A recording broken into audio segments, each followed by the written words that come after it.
The views and opinions in this program are not those of CISA 7 or Spectrum.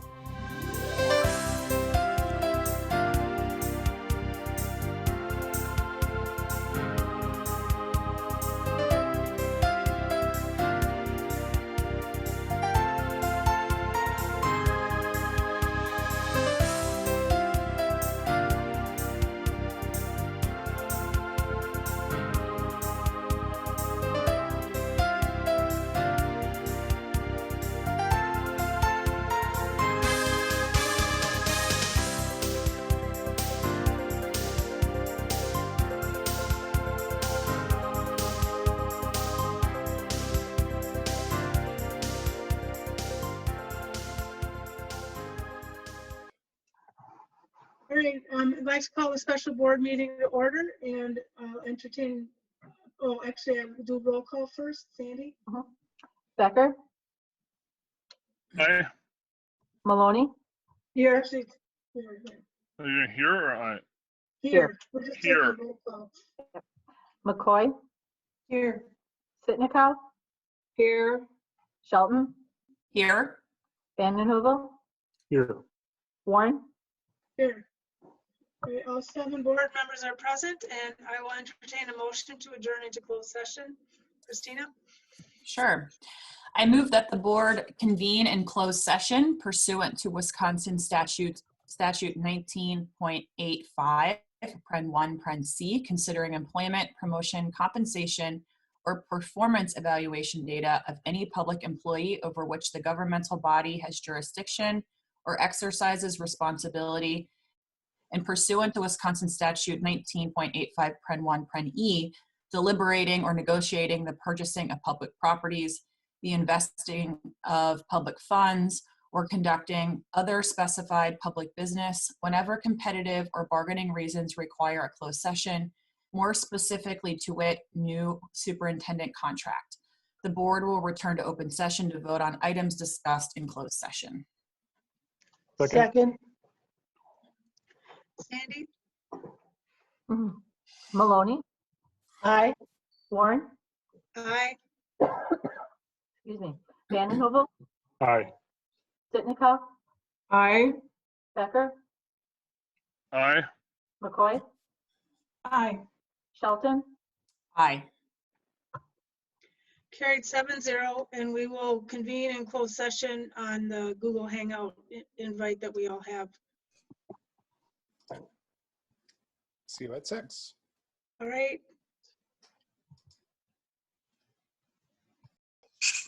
All right, Eric, I entertain a motion for reconvening into open session. I move that the board reconvene in open session pursuant to section 10.85, paren 2, Wisconsin statute to consider the balance of the special board meeting agenda. Second. Sandy? McCoy, Aye. Shelton, Aye. Becker, Aye. Maloney, Aye. Sitnikow, Aye.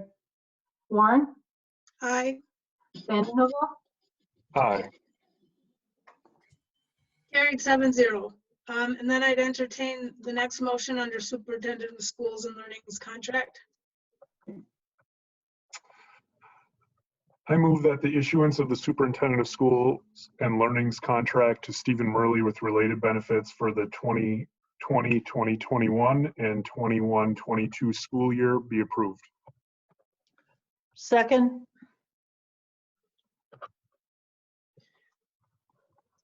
All right, we're ready to vote. Sandy?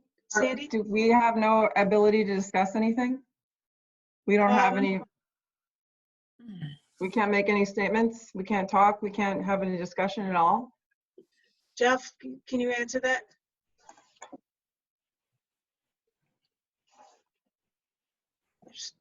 There we go. Sorry. Now you're good. Well, there's a motion and a second, so you can call for any other discussion or statements. That's fine.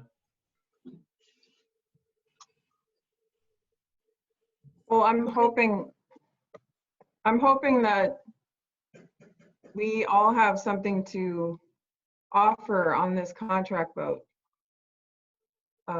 This is literally the most important job that we have as board members, and it's been an interesting experience with the contract discussion that we would all offer up something about where our vote is at.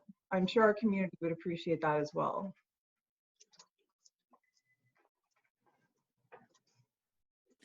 I can share a few comments. I don't have anything prepared and I don't have anything long, but I will say that I am planning on voting yes for this contract. There were pieces in here that were concerning to me. One piece was adjusted to the current contract where it stands now, so I feel good about that. Another concern that I did have was around some of the contractual work of the superintendent, but I do believe, based on conversations with the board, that the policies that we have in the 200 series provide a good framework to guide that work going forward. And should the board see any gaps that exist, we could certainly look at crafting additional policies as well to guide that moving forward. I recognize that it is a significant salary. I know I had a lot of people reach out to me in concern of the salary amount, especially with the district-facing districts all around Wisconsin, around the country, facing potential cuts due to COVID-19.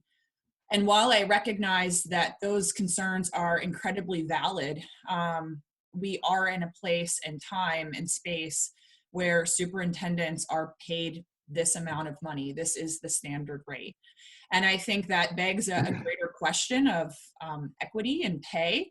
At the same time, I know that for us to secure the superintendent, the process that we went through, sometimes I have to be comfortable being uncomfortable. So I welcome any conversation with community members with me about that. I know there will be people who disagree with me vehemently. I'm happy to have that conversation with them. And I'm happy that people disagree with me. This is where I stand right now.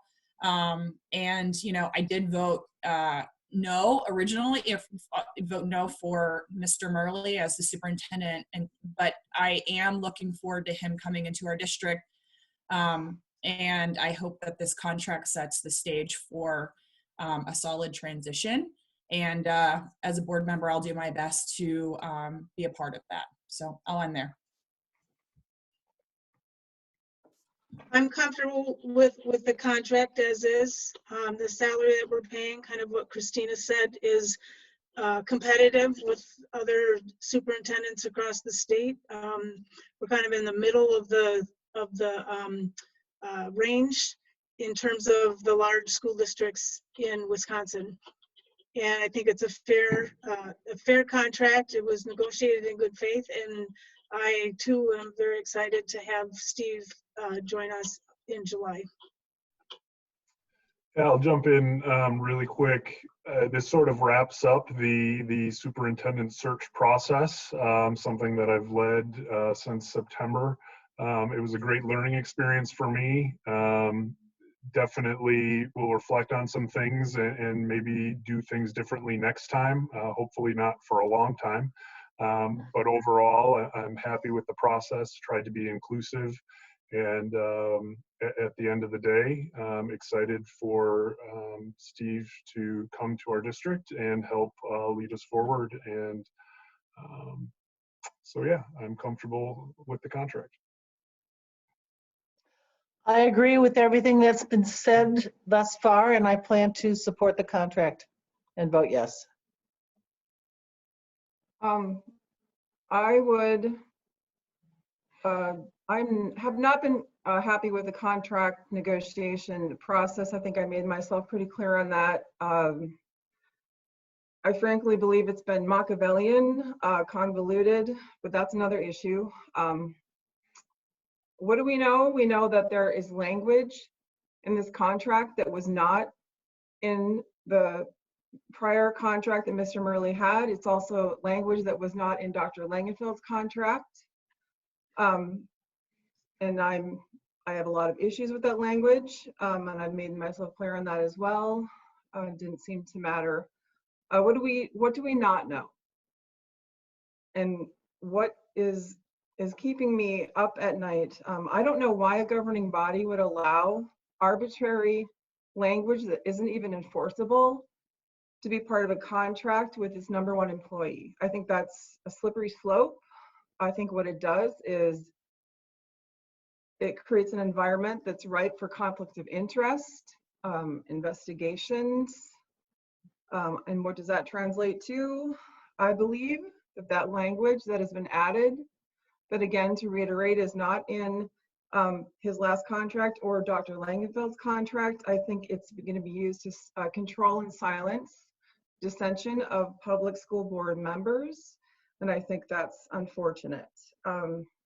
I also believe our community deserves better.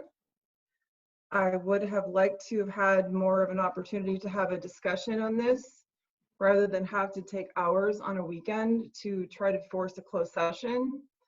I think that is not a way that the board, who claimed months ago that they wanted to develop a working board, I don't think that's how you achieve that. So I think that's a misstep as well. I plan to vote no on this for the content language, but I also plan to vote no on this because I believe in a post-pandemic world, this salary, when we're looking at after this vote, we're literally going to ask, I see people laughing, I think you'll have to answer to that. We're going to ask the state of Wisconsin through a resolution that we don't want you to cut our funding, but we are willing to not make any concessions ourselves in a post-pandemic world. And I think that that's also unfortunate. So I am definitely a firm no.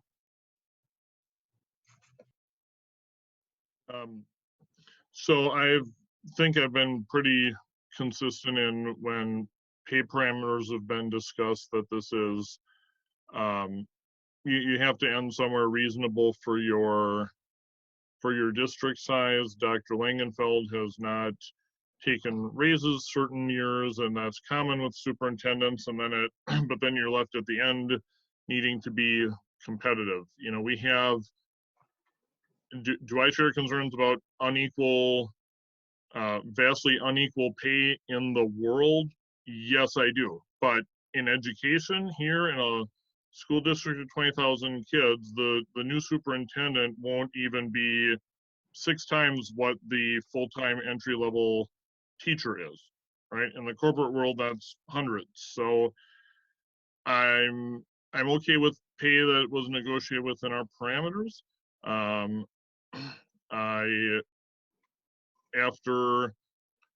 After seeing everything that's in this contract, my concerns are satisfied. Am I disappointed that a lot of effort had to go into forcing this closed session?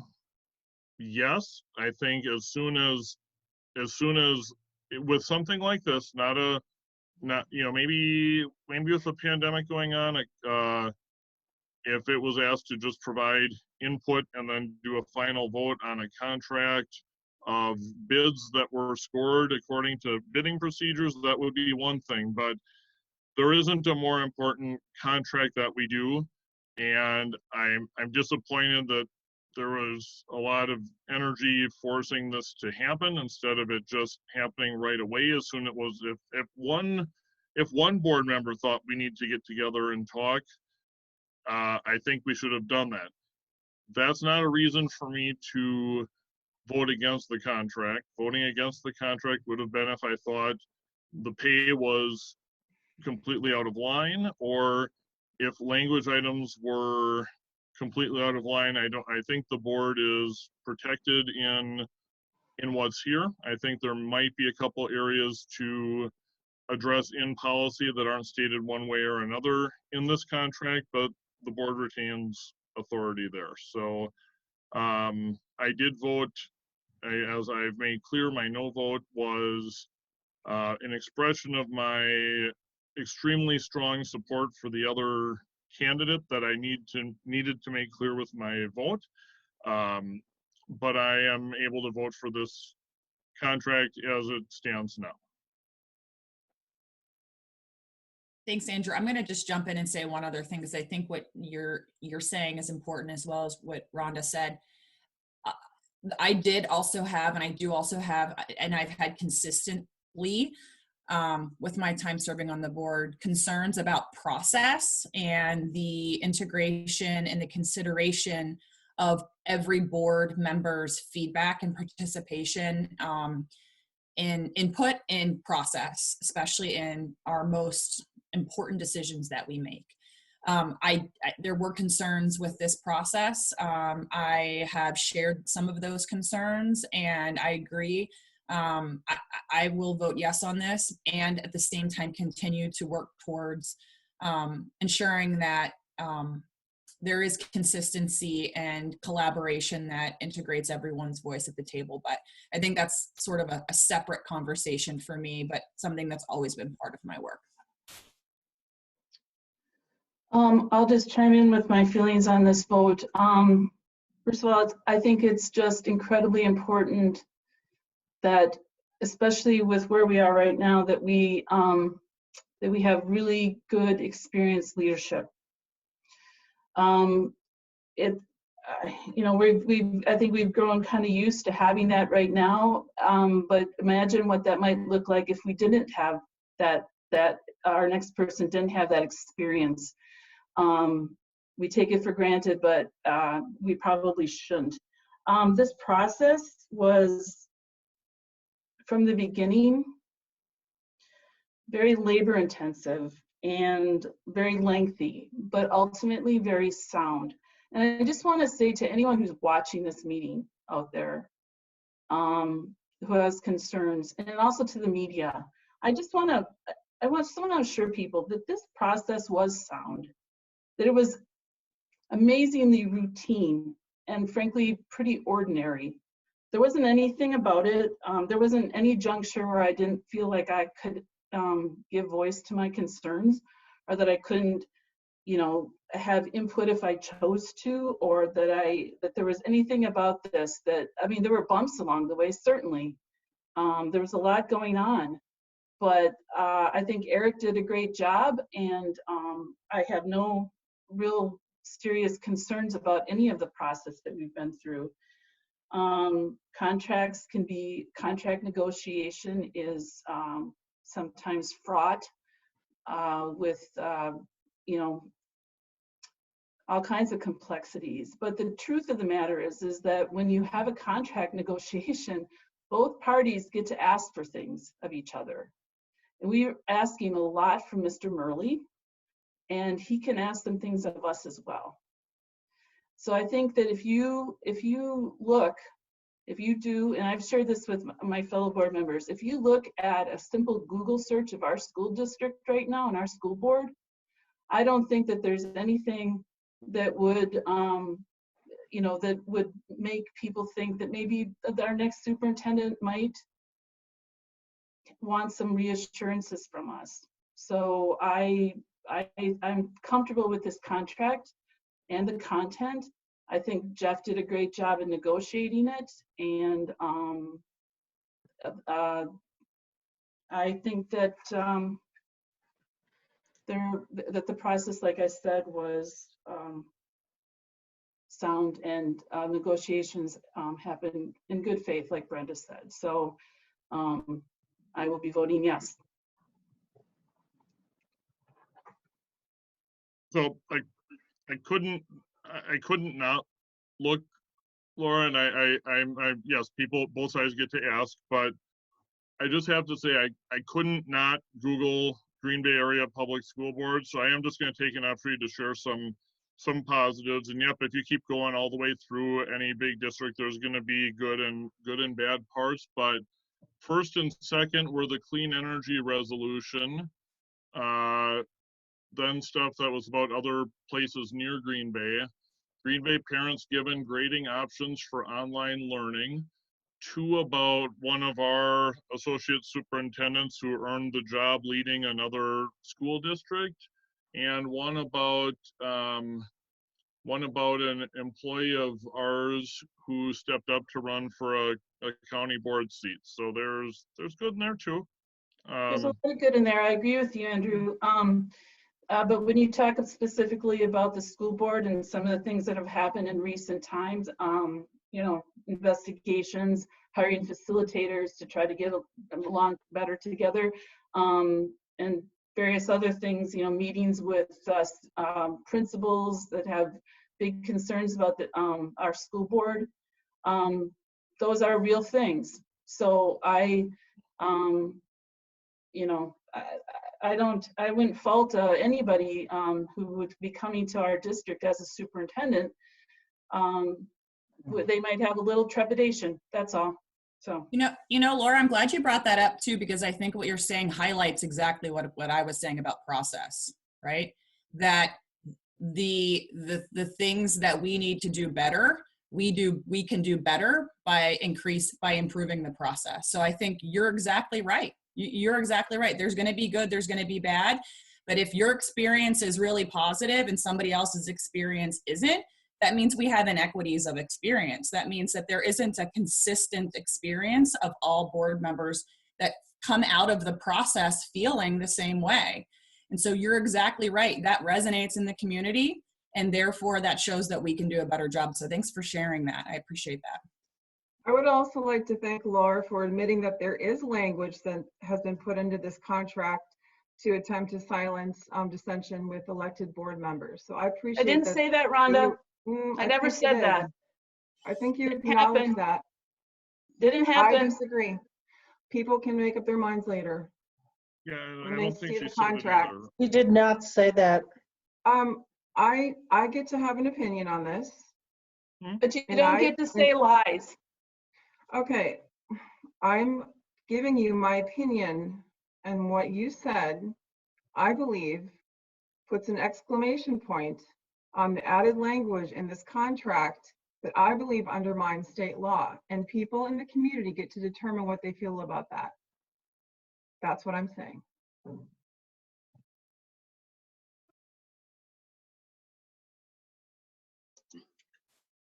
Okay, I think we're ready to vote. Sandy? Becker, Aye. Maloney, Aye. Sitnikov, No. Vanden, Heuvel, Aye. Shelton, Aye. Warren, Aye. McCoy, Aye. All right, carried 6-1. Next on our agenda, I'll entertain, I think there's a motion, yeah, a motion for the COVID-19 support, the resolution for COVID-19 support. Yeah, I've got it here. I can read it. I move that the resolution for COVID-19 support for Wisconsin public schools as presented be approved. Second. If I could say a few words, Brenda, Yes, go ahead. is it appropriate now or should I wait? Nope, now's the time. Thank you. You know, this is an important resolution to lay a card down and let people know that last week on Thursday, there was a proposal as part of legislation in the COVID-19 support that came from the federal government that there would be discussion around possibly reducing public education funds. And that was Thursday. On Friday, it was gone, but we still wrote a letter and sent it on Monday because it's so critically important to acknowledge the fact that with more than 20,000 children and more than 3,000 staff who are working tirelessly each and every day, and I have to applaud my team each day for the extraordinary work they're doing, we are doing collectively with our community as well to ensure the well-being of our students.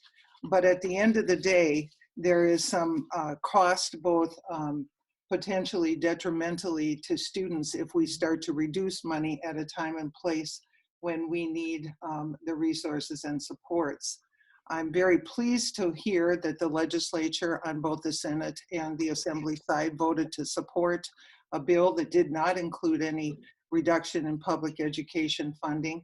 And I'm also very pleased to understand that the CARE Act, and I know when Pete Ross gives his presentation on April 27th, hopefully he can give us a high-level overview of the positives that will be coming to better support and meet the needs of children right now in our district who may not have the same kinds of learning experiences and opportunities. So we're working on that. So this particular resolution is intended to point out our areas of need, and also at the same time to provide our legislator with the recognition that by working together, all working together, the Assembly, the Senate, and the governor, to keep in mind, just as you do as a board, keep in mind the 860,000 children and the 20,000 children in our district as you move forward in these times and ensure certainty of funding for our kids. So it is one of those things. Another district had started that. I'm not sure other districts will pull out, but I really think it's an important time to lay that card down in the event that there's a second thought later when there are resources that may get tight, which could happen. And we just think it's really important to have that out in front of our legislators to let them know that we're still here, and this would not be a great place to start changing the funding streams. Right now, we're doing the best with what we have, and we feel we will be able to move forward certainly in this 1920, and then it's looking forward what that looks like. But again, it appears that the CARE Act will really help support a lot of what we need, and I'm excited to hear about that as well. So, but want to make sure that our legislature knows we're here and ready to work together. It's about working together in the best interest of children, recognizing the fact that the workforce of tomorrow and the vibrancy of the state rests in a great education in public education here in our schools. Can I ask a question? Thank you, Michelle, so Sure. much for this. Laura, since you are our legislative liaison, can you speak to any of the work that you were involved in with this resolution? And then my second question for you is, what suggestions do you have for us as individual board members to advocate to our local and state level legislatures on behalf, well, for the district and districts all over the state for funding? I would say that my participation in this started a few days ago, and I just want to thank Michelle for getting on this so quickly, because time is actually really important here. The first person who kind of reached out to me about this was actually leadership at GBA. Brought this to my attention as to another school district who was thinking about doing a resolution, and I looked at that and I'm like, okay. So I reached out to Michelle and I said, is this possible? Because sometimes you never quite know what the legislature is going to do, and it's always it changes daily, especially right now. And so Michelle was very responsive, and then we were able to talk about it at our last board meeting, and everyone seemed to kind of be on board. And now here we are. This is what we have. So that was the level of the initial part of this. As far as advocating, I think as this is what we can do as a board, as a collective, individually, as individuals. Citizens, you can go ahead and contact as many legislators as you want, but as our board, as a unit, this is what we're going to do at this point. So if I could add to that, Laura, I think one of the things that was really important, because of so many things in the air with what the work we've been doing around the clock, I was not as in tune to this. So when Laura called and we talked about it, she had already done quite a bit of homework. And the piece I would add is that she had contacted at least one legislator to understand what was going on, and then to determine whether or not sometimes these things bubble up, but they disappear and they don't come back. But to get the lay of the land of what was going down in Madison, and then obviously to tune in is one of those things because it changes. So I appreciated the heads up and made the connection with Pete, of course, who has been very, Pete Ross and I have been testifying and working the legislature for a long time, and Brenda joined us, and I know that Laura has been a new advocate to it, but I think once you start to understand public education funding, it takes about, I don't know, it took me years, still I'm not sure, but I try hard to get the lay of the land, then to really go out and do that advocacy piece. But it's often just connecting the dots and figuring out where things are moving, and they move a lot. So this particular legislation that moved is in a positive place, but it's better to be in a proactive place than a reactive place. So I'm very glad we just followed through with it. And Lori Blakesley is amazing in terms of helping with edits, and she did a tremendous amount, starting with the body of this as well. We did the letter, and then she helps me with my letters and takes out stuff that probably makes better sense when we share with a greater audience. So appreciative of that as well. Team effort. All right, yes, thank you. I know it was a team effort to get all this done in such short order. Any other comments? Otherwise, we'll send it over to Sandy. Oh, Rhonda? I'm planning to vote for this, right? Because I think I've always been advocating and a champion to make sure that we are investing in our schools the closest we can to students. But I just want to mention that this resolution would have more integrity if we were willing to make concessions in this post-pandemic world. And the vote that we just took, and I mentioned it prior, but I'm going to mention it again because I think it bears repeating, that I think if we are truly interested in having that conversation with our state government, we have to make sure that we are willing to take a look at what we're doing ourselves. And if we're not willing to take a serious look at making some concessions ourselves, I think that's another conversation we should have another time besides a resolution. And again, I feel like we made an attempt to circumvent state laws with this contract, and I think that's a mistake. I think we'll have to answer to that. But I will vote for the resolution. All right, Sandy? Warren, Aye. Becker, Aye. McCoy, Aye. Sitnikov, Aye. Maloney, Aye. Shelton, Aye. Vanden Heuvel, Aye. All right, carried 7-0. And now I'd entertain a motion for adjournment. So moved. Second. All in favor? Aye. Aye. Aye. Opposed? All right, we are adjourned. Bye, everybody. You have been watching the Green Bay Area Public School District's Board of Education meeting. Please visit the school district's website, www.gbaps.org, to view the program again.